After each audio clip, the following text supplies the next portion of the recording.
at that emotion.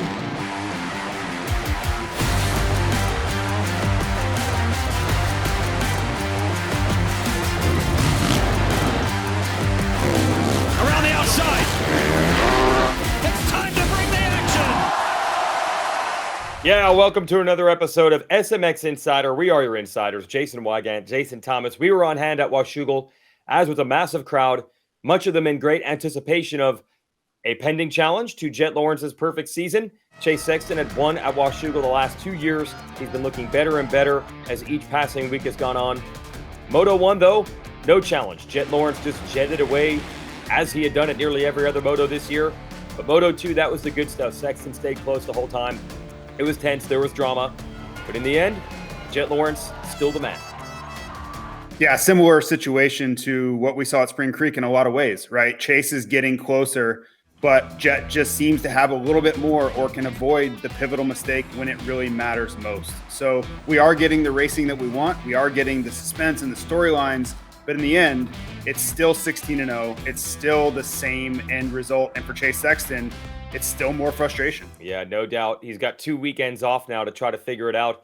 And it is upside down in the 250 class, leaving Millville. We also thought there that the story would be a lot different going into Washougal, which was Hunter Lawrence.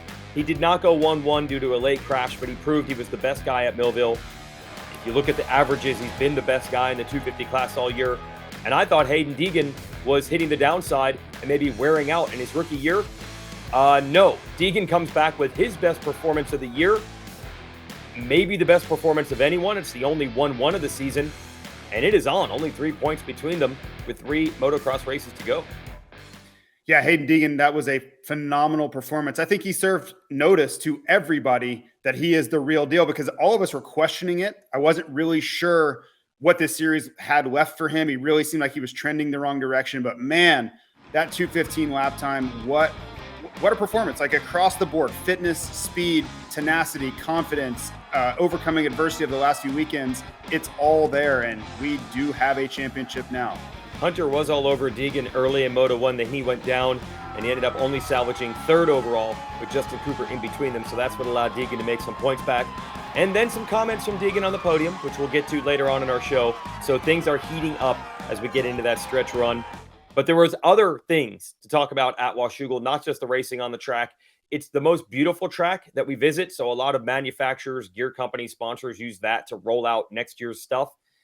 Yamaha using it to announce this will be the 50th anniversary tour all year long for their YZ model line, leading to a set of retro bikes on the racetrack and retro riders to hang out with. So why not bring in some legends, Doug Dubach and Damon Bradshaw, to talk Yamaha history and why the bikes look so different at Washougal.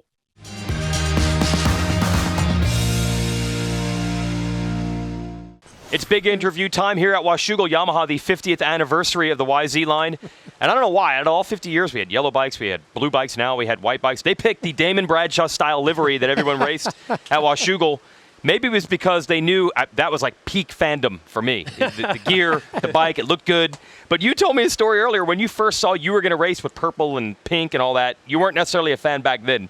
No, definitely not. And, now to see it come back around, obviously all of it's much, much better. But you're 16, 17 years old, and it's like, I think I'm going to get made fun of. But yeah, pink. Anyways, it's only once. Yeah, it's super cool. Yeah. I mean, obviously, we can't take responsibility for the colors and how cool it is now to have it come back. But I was just fortunate to be a part of that era and an honor to be a part of this whole, 50th anniversary with Yamaha. And it's awesome to get all you guys back together. We had Brock Glover here today. Of course, Jim Holley, who's been with Yamaha forever. Ryan Villapoto is with the brand now. Doug Dubach. You and Damon were teammates, and Damon always says, only guy he liked on the racetrack was you. Yeah, I mean, that's on the quite team. an honor, I on the guess. team. On the team, yeah. Yeah, maybe on the racetrack as well. I don't know. But, yeah, let's be honest. Stanton, yeah. you were okay with Stanton, but not most guys. Yeah, but we weren't teammates. But that wasn't until later he was okay with Stanton. Okay, yeah. No, I hated everybody. Yeah, it's Doug. Yeah. So kind of cool to get to hang out again. Yeah, I mean, what a great opportunity here. 50 years of the YZ. I was mixed at the time with these colors, but seeing them now, I think they're great. Now we get to check it out right there, man. Yeah, They look pretty good. That looked pretty good on the camera, but no, it's awesome. Yamaha's been putting forward a lot of good bikes for a lot of years and a lot of championships and a lot of fast guys. Like you say, Ryan, Brock, Jimmy Hawley, and just the list goes on of everyone that's shared some of those colors along the way. Yeah, Brock Glover, of course, here today as well. But we think of Doug Dubach as the racer, but honestly, behind the scenes, you might have done more for Yamaha there. You've been a test rider, what'd you say, 37 years or something? Yeah, about 100, but yeah, Okay. I think it is about 37. You were paying attention earlier. So yeah, I mean, just being involved from, so many people today have asked me about all the different changes, but really that transition to the 4-stroke, Yamaha leading the way there, that was a big step, big risk for them, and they came through and changed the sport. Did you have to race on like disguised versions? How did you test this 4-stroke before people knew? So I was involved with the racing side as well as the production side. Yeah. So we kind of made it like it was Doug Henry's race bike. Oh yeah, we're just out, Oh yeah. So it was mostly white, and just without graphics. So we kind of got away with it then. Mm-hmm. And then later on, when we were riding 250F, we just had 426 graphics on it. So tried to fool them that way. But yeah, there's always a way to kind of sneak them in there. That was Really back when the repping guys it, would hang in the trees. Oh, Remember, yeah, they're trying to get yeah, photos. They'd sneak out and get in the tree to try It to really get that happened. photo. Oh, yeah. okay. Ed We caught Arnett. them at Paris. Yeah, Yes, Ed Arnett exactly. crawling through the bushes doing the army Yeah. crawl, getting the spy photo, the original spy photos. Ah, There's a that's bear in the bushes over there. Wow. But watch for that. So Damon, your role with Yamaha, you're back with the brand now. You still ride the bikes now. Doug, you'll never stop riding, so we can just assume that much. But you're still back. Oh, yeah, You've been a absolutely. Yamaha guy almost all the time.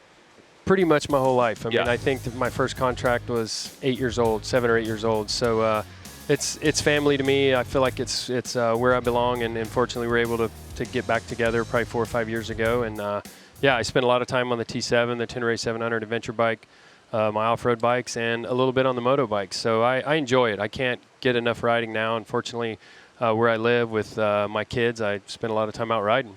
And how many times when you go to these races you have to repeat the same stories, the same fanboys like me coming up? Does it get tiring, or do you get to a certain age where you appreciate people remembering this stuff? No, I do appreciate it, Yeah. for sure, 100%. No, it doesn't get old.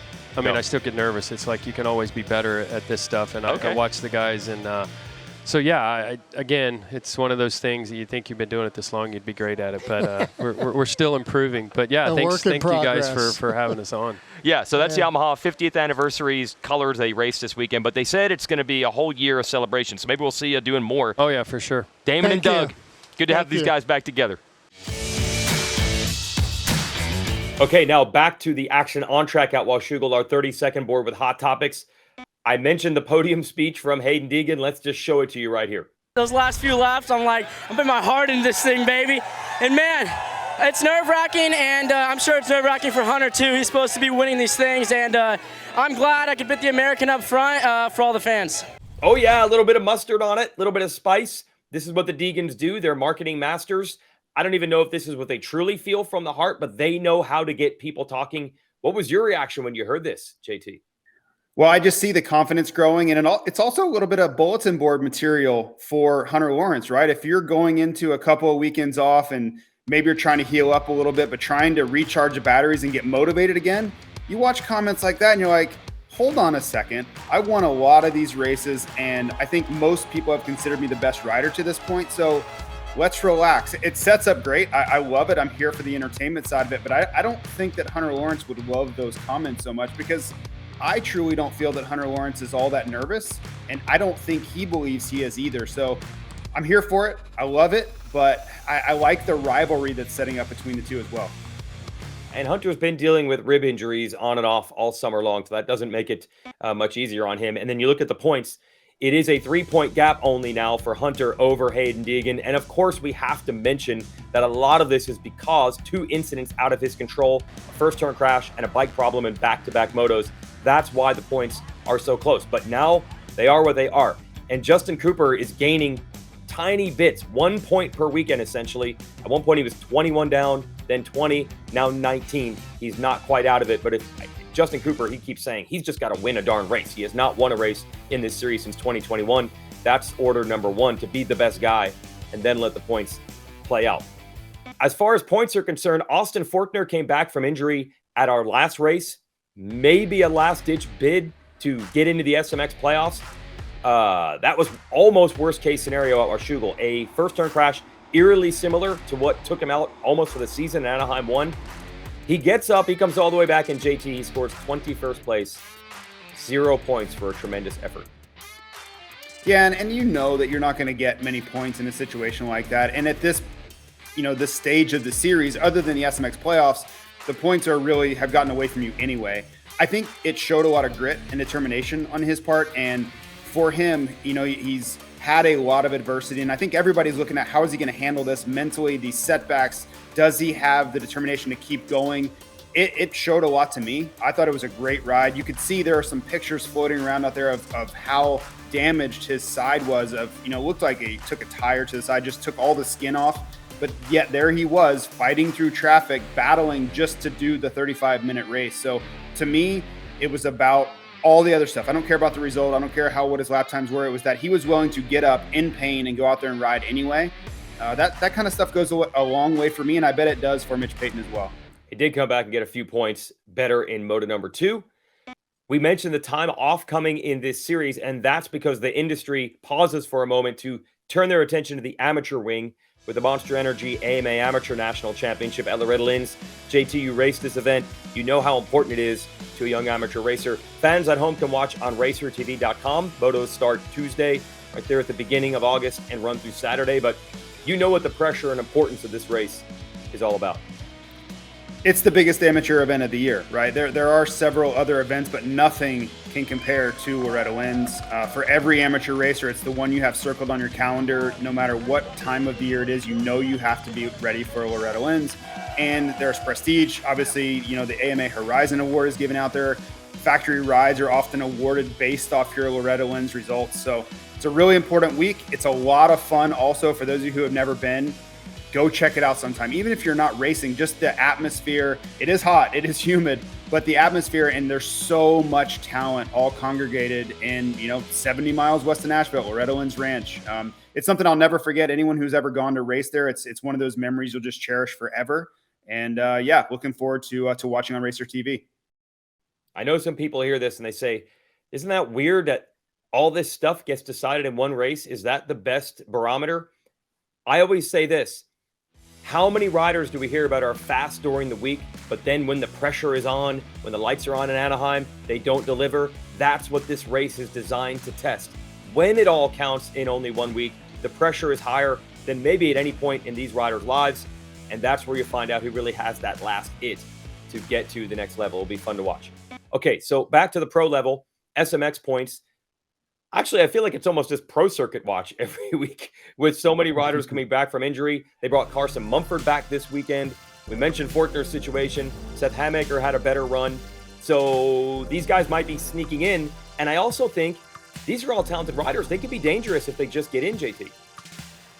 Yeah, you think about a guy, I think of Hammaker especially. His starting prowess and his ability to go very fast for short bursts makes him very, very dangerous if you let him in, because even if he had to go to an LCQ situation, he likely gets in because of those qualities that I mentioned, and then sky's the limit past that. So yes, they've got to hang in there. It's a little bit of a bleak outlook, right? They're much further down the point standings than they'd like to be, but the key is just getting into those main events, because I don't care if you're gate picking that in those final races is 19th or 3rd. If you're on one of these factory teams and you're a great starter, you can overcome a lot of that adversity and make yourself a factor in those 3 rounds. And don't forget the points. The points get crazy because we double them and triple them, which changes the entire scenario. You can really rocket up the leaderboard with some strong playoff rounds. Austin Fortner currently ranked 51st in combined 250 standings. Can he get to 30th and at least go in through the LCQ at the first round? That's going to be something to watch over the final 6 motos. We've been watching this all year long, our Road to Recovery auction. We mentioned it at Washougal because Brian Barnes, the longtime track announcer, is the donator of about 400 jerseys. And the second round of auctions is now available. So go to roadtorecovery.com. That's road the number 2 recovery, or MX Locker to bid on those jerseys. And there'll be another auction coming up starting at Ironman if you don't get in on any of these. 2 strokes are on the track at Washougal. A lot of build up for this. I was actually surprised, JT, how many riders did it. Probably about half a dozen in the 450 field on the old school bikes. It's cool. Yeah, it was. And the participation is great. You're almost taking a knife to a gunfight. Like, it is a little bit of a disadvantage. And there are a lot of people who won't like that comment, but having raced both, and I was in that transition period where I raced a 2-stroke against 4 strokes before I made the full-time switch. So I know the difficulties that it presents. And a track like Washougal, where the traction's very low, it gets really slippery. So you have that longer start. There are so many deficiencies that the two-stroke brings up. It really is a big challenge. It's an uphill fight. And a guy like Kevin Morantz qualifies on the last lap of qualifying, right? So it just showed you what they were up against. But yes, for all the sponsors that created this challenge, and obviously they're going up against a juggernaut in Carson Brown, it added another storyline to a series that has lots of those already. Yeah, and a two-stroke is the old school. When people make an impression of a dirt bike and what it sounds like, they're always using the two-stroke engine sound, because that's what dirt bikes sounded like from the 70s through the early 2000s. They produce a lot of power, so much so that the rules allow four-strokes to have larger displacement. That's why a 250 two-stroke has to race a 450 four-stroke. But shout out to Carson Brown. He did get the money, $15,000 as the top two-stroke. He barely outlasted Anthony Rodriguez. Brown hasn't raced motocross all year. He was fast, but he got tired at the end and just held on to get that money. Okay, so that was a two-stroke thing. Good deal there to have those bikes. They sound awesome still. And we had other riders returning to the track. Headlining this for me, Colt Nichols, who's doing this for SMX Points, and boy, did he score a ton. 10th place in the motos. I was impressed. I didn't think he had this in him coming off the couch. Well done, Colt.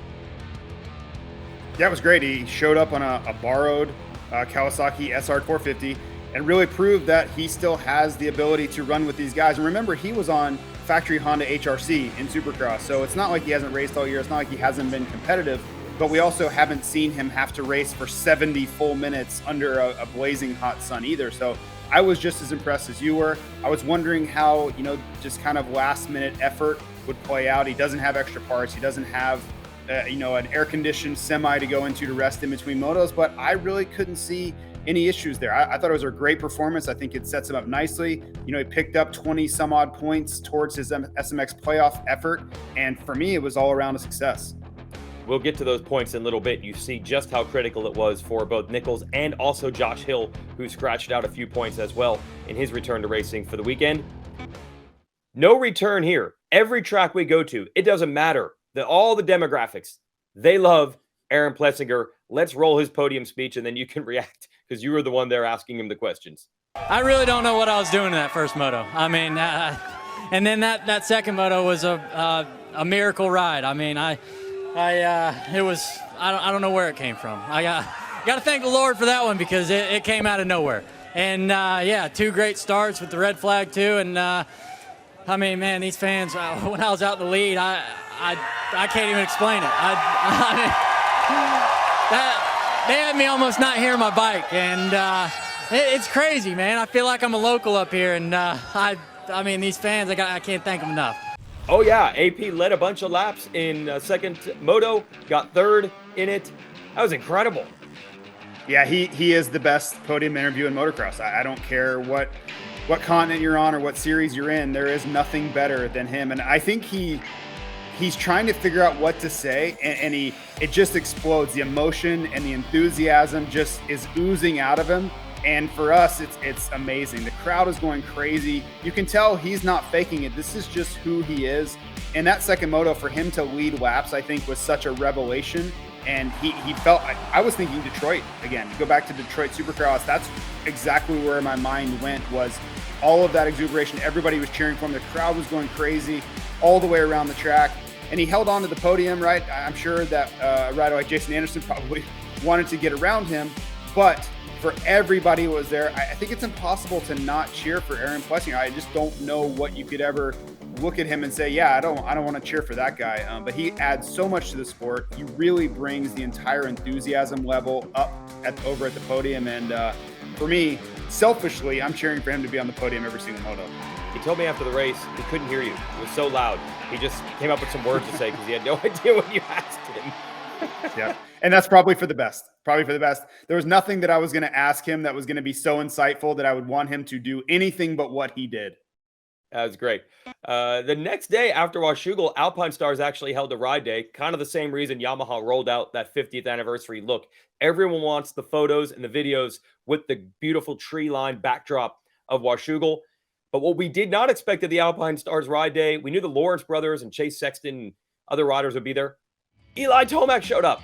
Eli Tomac, first sighting. This is like Bigfoot, Sasquatch coming out of the woods there. and we got a brief update from him. Sunday, we're out here at Washougal, checking out all the new Alpine Star gear. Everything's looking sweet. And yeah, update on myself is I've just been working on physical therapy, getting this Achilles back to what I think is going to be 100%. So far, it's going really well. I'd say I'm a few weeks ahead of protocol. So for me, it's been great. Great recovery so far. And I think there's more racing in my future. And now some breaking news. Wednesday night, late Wednesday at their national dealer show, Yamaha and Tomac announcing that Eli will be back for racing in 2024.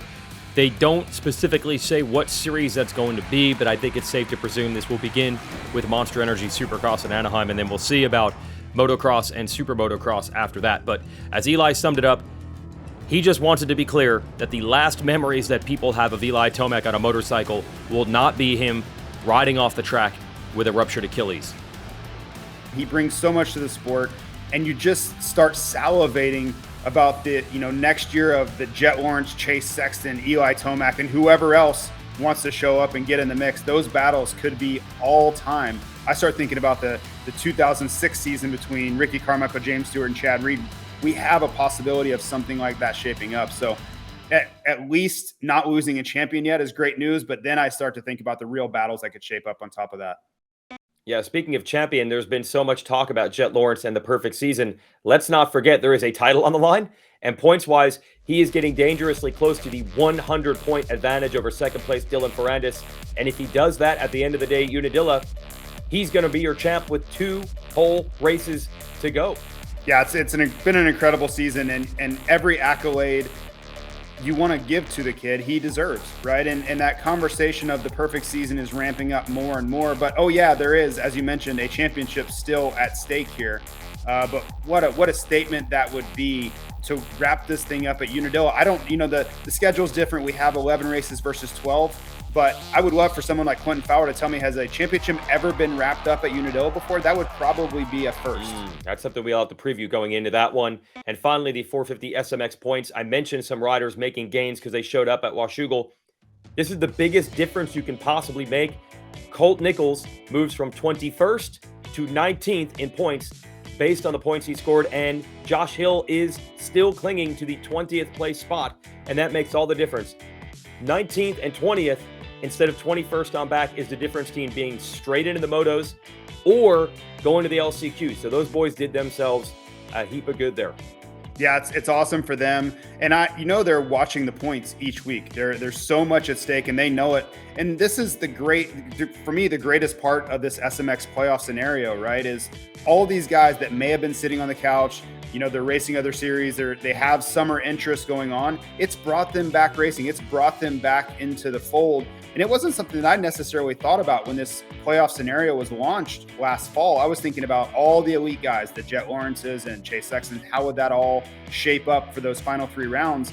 This is just this added bonus of getting some of these privateer and former factory rider stars back onto the starting line at races they wouldn't otherwise be at. Yep. I think we're used to the big money going to the riders that already make the big money, and it will.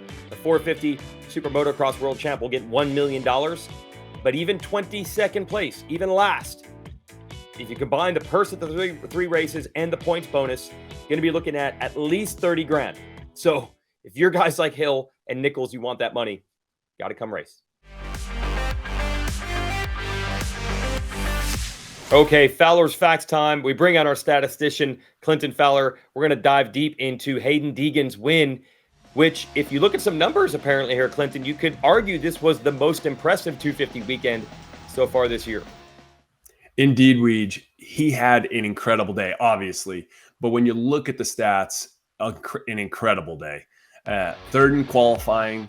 He then goes out and he gets a whole shot in one of the 2 motos. He's averaging second on the first lap, so he's putting himself in great position to do what he did, which is win both motos.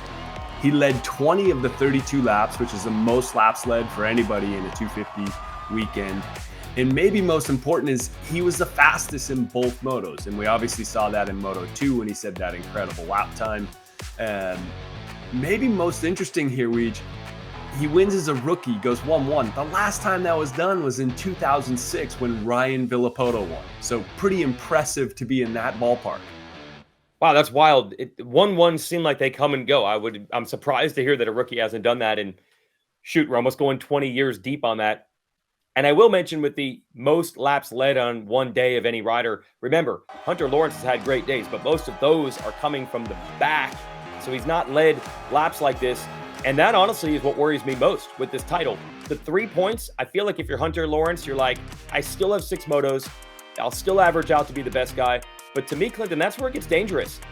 These Yamahas are so fast, Hunter might have to pass Haiden Deegan to do it. So that, I think, might be the interesting point over the next couple races. So that's why I still feel Hunter's the favorite, but there are some advantages that Deegan might be able to have.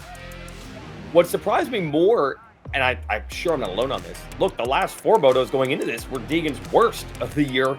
I thought he was done. I thought he was cooked as a rookie. Just clearly not the case. It wasn't like he came in with a ton of momentum, right? No. I mean, he came in Southwick 3 weeks ago. He went 4:10 for 6th. Spring Creek last weekend, when Hunter was amazing, Haiden only went 5.8 for 7th. So he hadn't been on the podium in 3 rounds. He had started the season with podiums in 4 or 5 races. So it looked like maybe he was tired. He was kind of tailing off. It's his rookie year. Who knows? And in Weege, the other thing that I thought was really interesting, I look at the lap times in a lot of detail. He hadn't set, in those 2 weeks, he hadn't set a top 20 lap time. In the previous 5 rounds, he had. So there was something up. Obviously, that camp got him motivated and fired up coming into Washougal, though. Yeah, 2 things. I heard something about some data. I think they looked into how he was riding the motorcycle. I think it might have been the revving, but I'm not sure about that. But I think they figured something out technique-wise. But bigger than that, Haiden did tell me in the post-race press conference that by Southwick, he was starting to wear down. And by the way, the reason why is with rookies, they're not used to racing every single weekend. They usually have maybe 6 or 8 big races a year as amateurs. He took some time off after Southwick, rebuilt. 17, I'm sure he recovers pretty quick. And he was much stronger, obviously, at Washougal. So now we have to start analyzing track by track.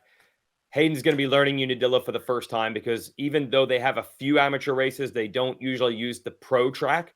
So I'm assuming it's the first time Hayden's ridden that, which he's dealt with a few times this year.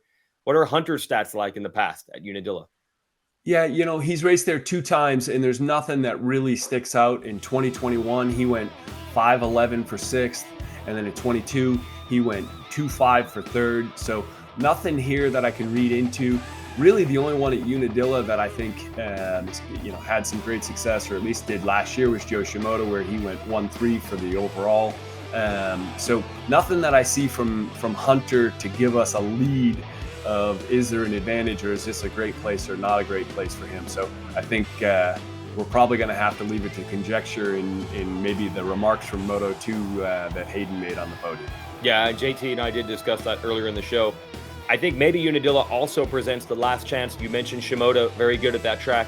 Justin Cooper has been so frustrated to continually get second over and over and not get one of these wins.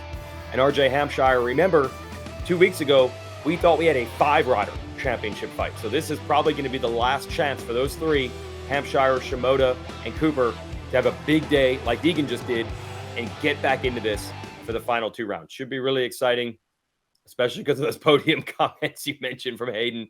So we're looking forward to Unadilla. Thanks, Clinton. Thanks, Weege. Can't wait for Unadilla. Let's wrap this up. We have 2 weekends and 3 weeks off. As we mentioned, everybody will be busy down at Loretta Lynn's in this sport. We're back August 12th for Unadilla. And the big part there is we have an NBC show live on the air for the second motos. That'll start at 3 o'clock Eastern for 2 straight hours. If you want to watch the whole thing, of course, Peacock SuperMotocross Video Pass. We mentioned, JT, that Jett Lawrence could wrap this title up. Maybe he does it on NBC for the big audience. Well, I've been told specifically by his agent, Lucas Myrtle, that he performs best when he's on the big stage. He wants the biggest audiences. He wants the most pressure. So maybe this gives him a little extra incentive, but I don't know how much more incentive you can have when you're 16-0 already. Like, what are you're already going to try to go 18-0, but it would be a great story. To crown him this early on NBC, that would be fantastic. Okay, and while we won't have a race until August 12th with a couple of weeks off, we will continue to roll this show, SMX Insider, during the break. So come back every week for more analysis and previews from myself, JT, and Clinton. and then we'll see you at Unadilla.